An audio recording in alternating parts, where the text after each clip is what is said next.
Hi guys, for today's video, pupunta nga pala tayo sa Esperance Mall. May pinapalakad nga pala sa akin yung lola ko. Pagdating ko nga sa jeep, ako pa nga lang mag-isa, 8:00 na nga pala niyan. Pero pagdating ko nga doon, wala nga daw yung nag-aasikaso ng mga national ID. Tuwing Wednesday nga lang daw.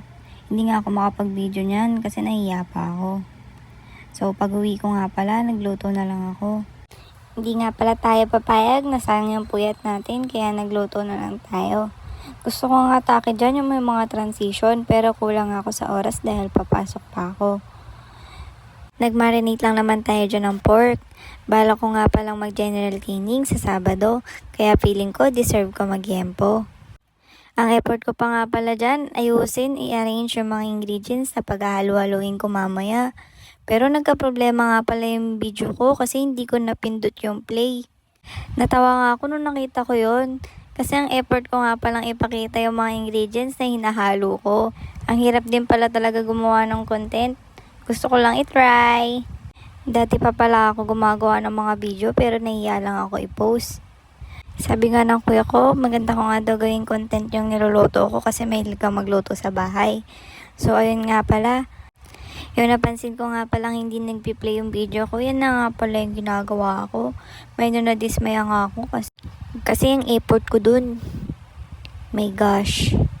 Medyo nalungkot nga ako ng very slight. Pero dahil dun, tapos na nga pala yung aking ginagawa. Okay.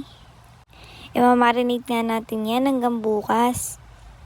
Para manuot yung sarap niyan. Dahil nga hindi ko na-play yung video, dahil nahalo-halo ko yung ingredients, medyo nag-inarte nga pala ako dyan. So, mag-almusal nga muna pala ako bago ako matulog. Nagpalit nga ako ng damit kasi feeling ko napakahagard kong tao. Medyo napapailing-iling nga pala ako dyan. Kasi nangihinayang nga pala ako. Dapat cooking vlog lang yun. Bumili nga pala ako ng donut kahapon. So ngayon medyo matigas na siya pero okay pa naman siya pang almusal. Nakita ko nga pala si kuyang magtataho kaya bumili ako ng soya sa kanya. Maya-maya nga pala umulan na naman. Ang lakas na naman ng ulan. Okay nga pala yan kasi matutulog na nga pala ako. Buti na lang talaga umuwi ako ng 5:00. Di ako inabutan ng ulan. 6:00 na nga pala niyan. So naulan na nga yung e-bike ko. Kaya naman maya-maya naisipan ko na nga matulog. Ayan, pinakita ko nga pala ang aking chubby patty.